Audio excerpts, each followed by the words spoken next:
Jumpa lagi dengan channel Muhammad Handrason yang berbagi cerita. Barusan saya membaca buku Andalusia. Jadi dari buku Andalusia ini kita bisa mendapat informasi kenapa umat Islam di Andalusia itu ternyata tidak ada lagi.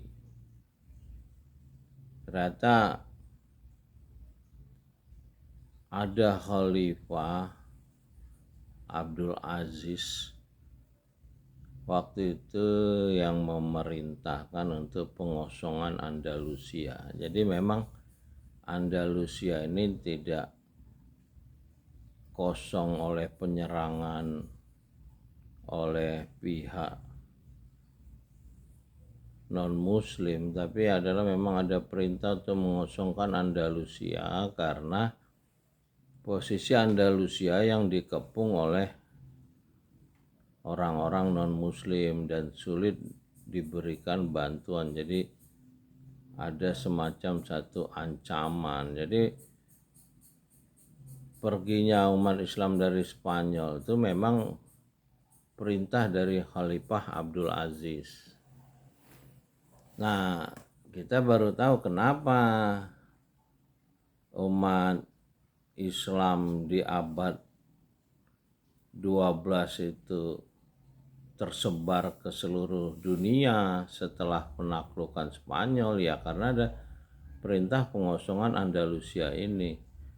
Jadi memang umat Islam yang menyerang ke Andalusia itu sudah memang menguasai armada laut sehingga mereka menyebar di seluruh samudra termasuk ke Amerika. Nah, Amerika itu ternyata umat Islam, ya itu keturunannya adalah George Washington itu keturunan Arab Amerika itu. Lalu mereka juga ada hadis bahwa kebangkitan umat Islam ini dari timur, Bani Tamin. Nah, inilah mereka membuat perjalanan ke Nusantara. Nah, inilah abad 12 Nusantara terjadi gelombang besar-besaran muslim. Itulah dimulai dengan Samudra Pasai sampai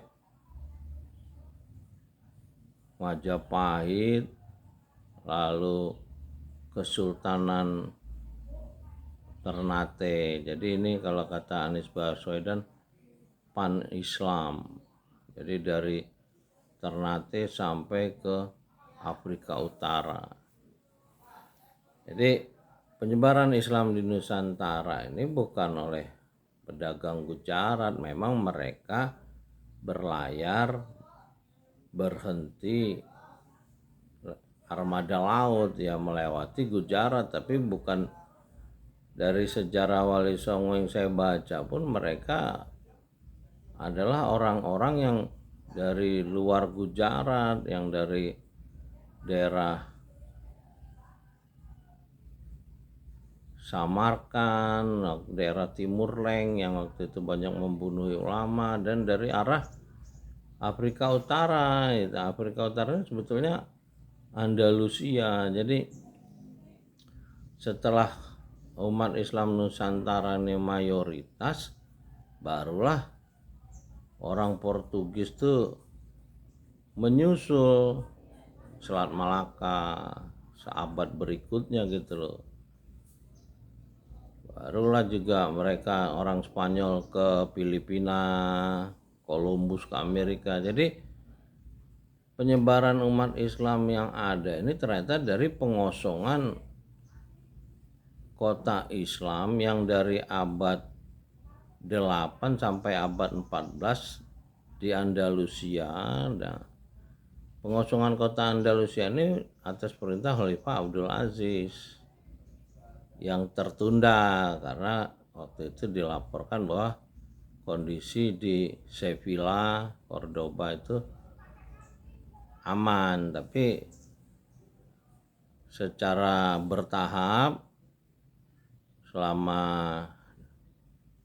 2 abad mereka mulai mengosongkan Spanyol.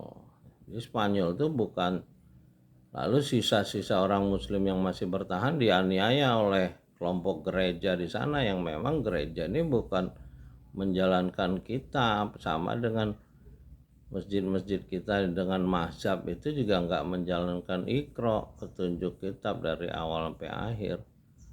Nah, kita beruntung umat Islam ini punya kitab yang orisinal, yaitulah yang sudah disusun Khalifah selama 14 abad terjaga. Nah, kalau yang lain-lain nggak punya kitab yang asli. Nah, jadi petunjuk untuk manusia yang orisinal adalah kitab dari bahasa Arab yang disusun Khalifah. Bahasa Arab itu bahasa Arab.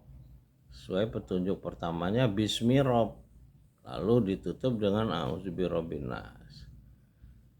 Ya, mudah-mudahan kita bisa belajar sehingga kita bisa memahami kontekstual daripada Iqra, lalu juga sejarah perjalanan dari umat, ya artinya umat-umat ini kan berjalan menurut konteks juga. Setelah kitab itu turun kontekstual, umat yang mengembangkan pemahaman terhadap kitab ini juga berkembang secara kontekstual. Ya, mudah-mudahan kita diberi pemahaman. Iqra bismi rabbikal ladzi khalaq, khalaqal insan min alaq. Iqra wa rabbukal akram, alazi alamal bil qalam, alamal insan malam ya'lam. Mudah-mudahan kita diberi kekuatan yang menolong. Rabbi hadilni murqala sidiki wa harini muraja sidiki wa jalim ladunka sultanan nasirah. Salam dari Menara Langit, Muhammad dan Rasul yang berbagi cerita. Salamun qalami rabbi rahim. Assalamualaikum warahmatullahi wabarakatuh. Alhamdulillahi rabbil alamin.